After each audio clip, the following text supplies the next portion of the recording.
Hi పిల్లలు, welcome to Shri edutech. నేను English అలా మాట్లాడేవాణ్ణి. ఒక మాట్లాడే కుక్క నన్ను సరిచేసేదాకా నాకు తెలియదు.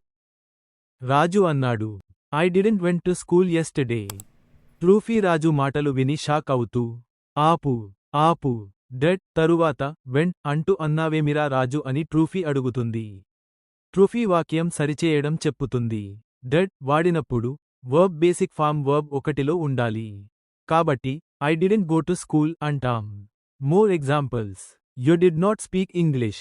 She did not write exam. They did not call me. Raju got it bro. I didn't go to school. And I don't goes today also. ట్రూఫీ మళ్ళీ పడి నవ్వుతూ, రాజు మళ్ళీ తప్పావురా, ఐ డోంట్ గో టుడే అనాలి. ఐ, వి, యు, దే వచ్చినప్పుడు simple present పాజిటివ్లో వీరికి verb ఒకటి వాడాలి, నెగటివ్గా డోంట్ వాడాలి. అలాగే he, she, it, this that వచ్చినప్పుడు సింపుల్ ప్రెజెంట్లో పాజిటివ్ వాడినప్పుడు వర్బ్ ఒకటికు ఎస్ చేర్చాలి, నెగటివ్గా డస్ నాట్ వాడాలి. సింపుల్ పాస్ట్లో కొన్ని ఉదాహరణలు చెపుతాను, నేర్చుకో.